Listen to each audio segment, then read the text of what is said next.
Hi there, welcome to another Friday Findings video. Today I thought I would take the time to answer a few of your questions that you have sent to me on the YouTube videos.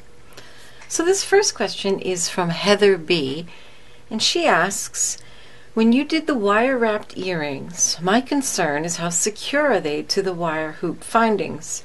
Do you ever use glue after you start and end? Well, Heather, first of all, if I'm only using wire to make the jewelry, then no, I would never use glue. Glue might certainly be appropriate, however, if I'm using leather or silk or some kind of textile cord. But as far as security, to be certain that your pieces are secure, you either need to do a wrapped loop, if you're going to use a finer gauge wire, or make sure that your simple loops are out of a heavier gauge wire. So here I have two head pins. This one is 24 gauge wire, and this one is 20 gauge, and you can see, actually they're only 0.2 of a millimeter in difference in diameter, but you can see one is noticeably thicker than the other. So if I was using wire that was anything less than 20 gauge, then I would go ahead and make it into a wrapped loop, and this is very secure, and that's never going to come apart. Probably your little end here would pop off before that wrapped loop would come undone. However, if you're going to use 20 gauge wire or something heavier, then a simple loop is just fine and is plenty secure. The next question is from Vidbox44, and they ask, on the pearl and crystal stretch bracelet, I've seen advice that warns against using crystals, especially bicones, with stretch cord because the edges on the holes are sharp and can cut through the elastic. Do you have any experience with this happening? Well, I have had experience with beads where the edges are so sharp that they cut through the cord. I made a wax linen twine bracelet using these ceramic beads and had to remake it because the ceramic is very sharp, sharper than you might realize, and it cut through my twine cords. Also, inexpensively made lampwork beads. You can see this one has some very sharp, jagged edges that would definitely cut through your cord. Well-made, artist-made lampwork beads should have properly finished ends. You shouldn't see any of the bead release and the white stuff in there, and they should have nice dimpled ends and not be sharp.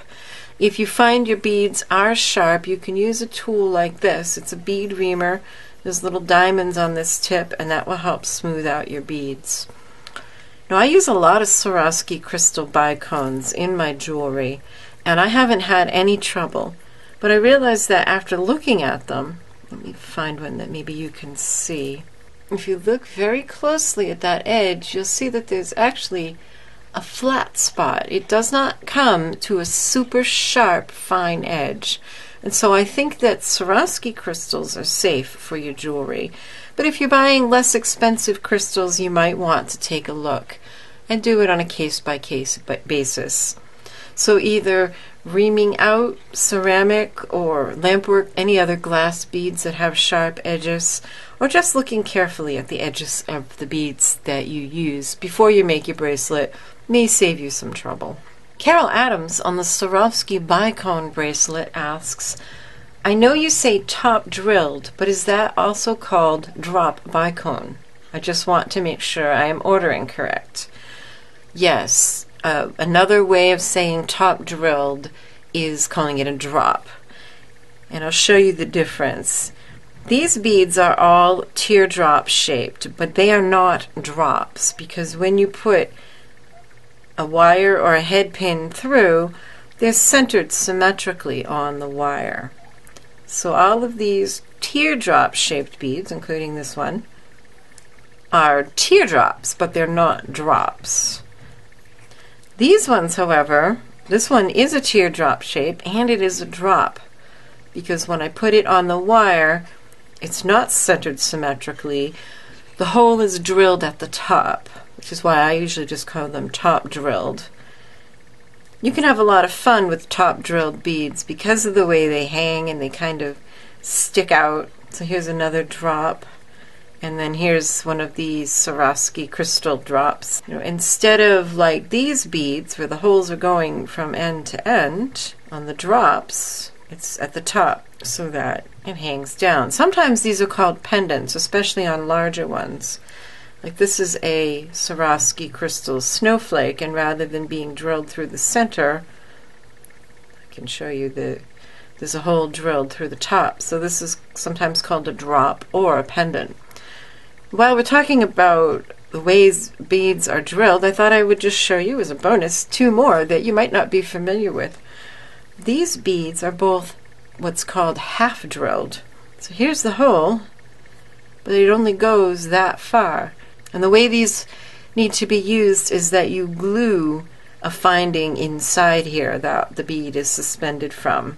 These little wooden beads are also half drilled. You'll also find pearls half drilled so that it could be glued right onto a post earring, and then you would have just a simple stud earring. So I hope you found some of these questions and answers helpful.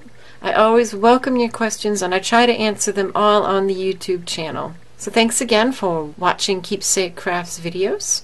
Up on the screen are a couple jewelry making videos you might enjoy. And please be sure to check out my blog, keepsakecrafts.net, where I have lots of crafting ideas and inspiration and helpful tips. So happy creating. Bye-bye.